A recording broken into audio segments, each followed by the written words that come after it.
Before I get into this video, I wanted to quickly talk about a project my mate Bytes has been working on called Rolled Out. It's a PC game which will be available on Steam, and it was heavily inspired by the Super Monkey Ball games. I was lucky enough to get my ape hands on an early access key, and mark my words, it's an absolute corker. The controls are super smooth and feel just like you're playing a classic Monkey Ball game. Here's a clip of some gameplay.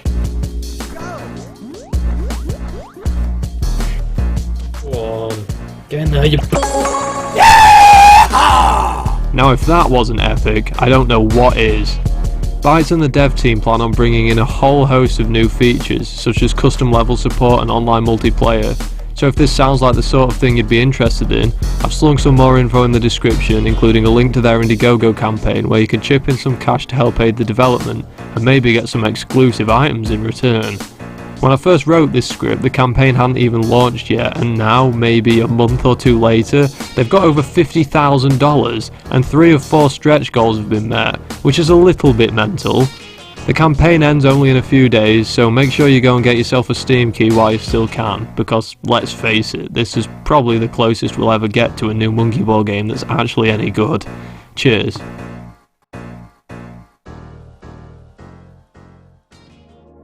Glitches can often play an important role in speedruns of many different games.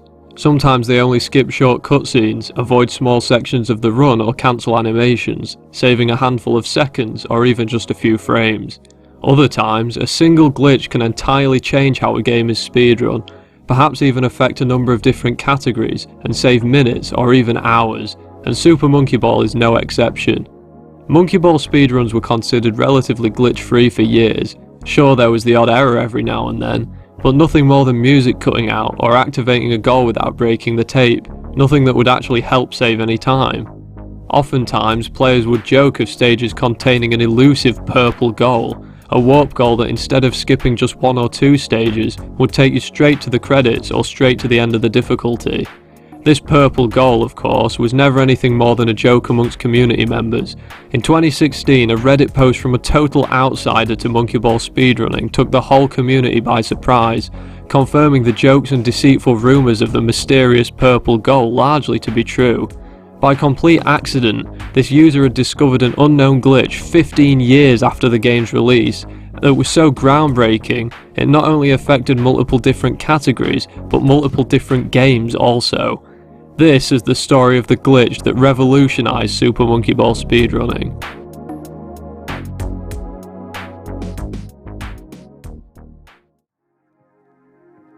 Prior to the glitch's discovery, Super Monkey Ball had 6 main categories: Beginner, Beginner through Extra, Advanced, Advanced through Extra, Expert, and of course Master, with each of these being split into subcategories, one of which allowed for the use of warp goals, dubbed normal, and another which did not, known as all levels or no warp.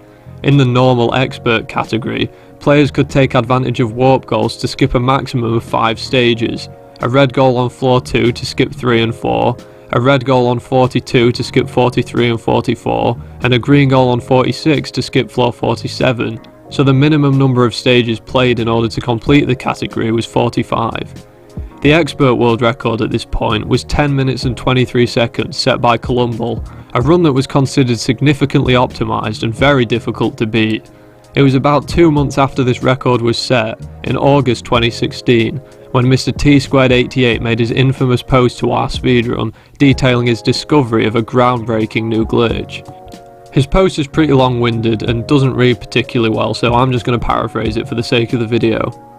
Me and my friend are very casual Monkey Ball players, but the other night when we were playing Jump Machine, we managed to complete the stage after the timer hit 0. The monkey celebrated beating the stage, but time over still displayed, and there was no other indication we'd beaten the level, so we assumed we'd just have to play the level again.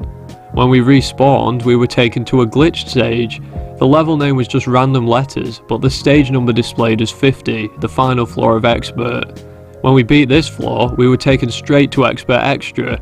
We've had no success recreating the glitch, but hopefully by posting our findings someone will find it useful. At first, players were expectedly skeptical of the glitch. Nobody had ever seen anything like it, but whether Mr. T-Squared's claim was in fact genuine, or no more than a misleading ploy to get hundreds of upvotes, was worth looking into at the very least. It didn't take long before people did manage to recreate the glitch for themselves, the first of which being Cyclops Dragon managing to pull off the glitch on Brandished rather than Jump Machine as the post stated, doing so using task tools on Emulator. This was all that was needed to confirm that yes, the glitch was in fact real. With Mr. T-Squared's claim now being verified, it raised a number of questions within the community. What stages could it be used on? Does it work in the other games? Would it be feasible to include in a speedrun? And with the whole community in disbelief over the biggest discovery in Monkey Ball history, widespread research and testing hastily ensued. But Cyclops did more than just prove the glitch to be real, he also discovered what made it possible to complete a stage after a time over. He found that on any stage with moving parts, the stage itself continued to move for a single frame following a time over.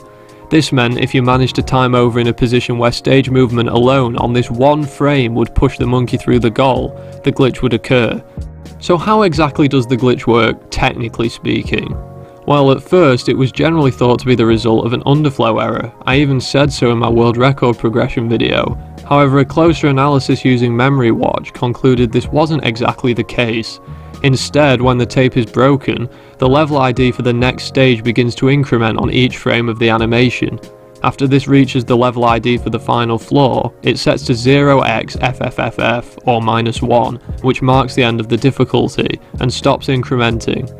Due to the time over, the game still determines the stage to have been failed, and respawns the player on the same stage but with the modified level ID for the next floor.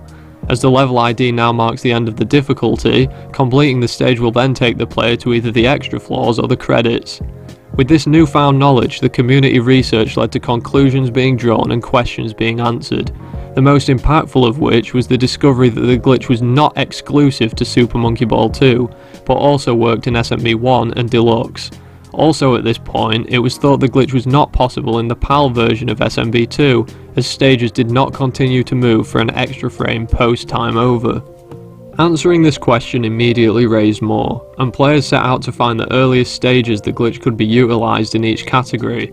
Potential candidates were strictly limited, not just to stages with moving parts, but stages with moving parts that could possibly push the monkey through the goal on the final frame of movement.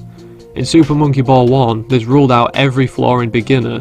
For advanced, the best option seemed like floor 18, as the goals themselves traverse the stage at different speeds, with the blue goal remaining on the stage after the time runs out, so this seemed like it would be the most likely place the glitch could be used in advanced. Expert wasn't so straightforward, however. Of the 50 stages, there were only 4 potential candidates, the first of which was floor 3. This stage has a platform with a goal on either side and periodically rotates, giving the player a chance to go through either goal. Though it might be possible here, the movement doesn't favour pushing the monkey through the goal in just one frame, making an already extremely precise trick even more difficult. The second was floor 15, which has a goal constantly moving from left to right across the stage. Likewise with Expert 3, the goal movement doesn't favour putting you through the goal. Expert 38 seemed like the most likely option. Here, the entire platform is slowly moving forwards and backwards. Despite appearing to be the most likely place to execute the glitch so far, it's rather late on in the difficulty, and few players would have the patience to repeatedly beat 35 floors just to have a shot at performing such a precise trick. The final floor which seemed possible was Expert 49, but with it being literally the penultimate floor of the difficulty, it would be faster to beat 49 and 50 normally than wait for a time over this late in the run. With the chances of the glitch being feasible in a speedrun looking slim, none other than Respect APA took an already groundbreaking glitch to a whole new level. While looking for pause frames to pull off the glitch on floor 15, Respect noticed that he managed to break the goal tape considerably later than the last frame of movement. It turned out that the party ball within the goal also continued to move after a time over, but for as long as it took the player to respawn, and it was possible for the movement of the party ball to nudge the player into the goal and complete the stage. This opened up the doors to pulling off the glitch on almost every floor, as well as in SMB2 PAL, and just a few hours later, Respect found frames to do so on Expert 1. This revelation saw the transformation of what was once a category involving a minimum of 45 floors and a world record over 10 minutes long into a category that involves beating one floor twice and a world record under 1 minute. Though the glitch was clearly an enormous discovery for Super Monkey Ball speedrunning, it arguably brought more bad news than good, leaving many players angered or even upset. Jekyll stated the category would be completely ruined if you could do the glitch on static goals, and Respect even declared the category dead. And to be honest, they were right. Super Monkey Ball was notorious for having such a difficult speedrun, one which required heaps of practice, had no RNG, and dedicated runners who would spend hours on end over days, months and years to try and perfect. This category was suddenly converted to being entirely devoid of fun and open to just about anyone. The last thing we wanted was randoms their pants because they have first place because of a glitch, and it would have simply been an act of speedrunning heresy to discredit the hundreds of hours people had put into speedrunning the game for a glitch with little to no skill, accomplishment or fun involved, and hence, a new category was born, called Any%. As it currently stands, Expert Any% is the shortest category in the game, with the world record being only 42 seconds.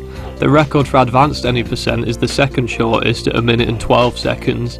This is because Advanced 1 is a 60-second stage, whereas Expert 1 is only 30.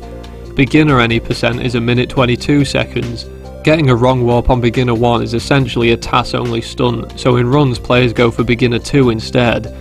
Not every outcome of the wrong warp was necessarily bad news though. For example, it created the possibility of an SMB2 style Master category in SMB1. In SMB2, Master is unlocked as a selectable difficulty, which includes only Master and Master Extra stages, a feature absent from Super Monkey Ball 1. The Master category in SMB1 involved beating both Expert and Expert Extra beforehand without using a continue, so that Master floors could be unlocked and completed in the run. In the new Master Any% category, all of Expert bar floor 1 could be skipped using the wrong warp, allowing for just Extra and Master now being a category of their own. Unfortunately, it didn't create the possibility of categories for just Beginner Extra or just Advanced Extra, since these difficulties must be completed without losing a single life to unlock the extra floors, and timing over for the wrong warp would count as a life lost. As for the other games, Any% categories are a wee bit more interesting, in particular Ultimate in SMB Deluxe. Ultimate mode offered an hour-long 300 stage difficulty, and the Any% glitch would not skip straight from Beginner 1 right the way to the credits, it would actually take you to Beginner Extra, meaning Advanced, Expert and Master are still to come afterwards.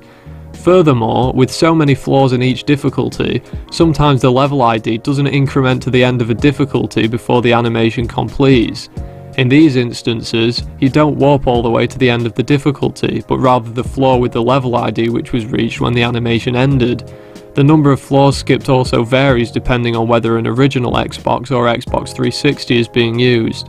In Ultimate Any%, the wrong warp is performed multiple times throughout, and has so far shortened Ultimate mode from over an hour long to just 27 minutes. And on that bombshell, I'll leave finding out about any other Super Monkey Ball Any% speedruns to your own volition.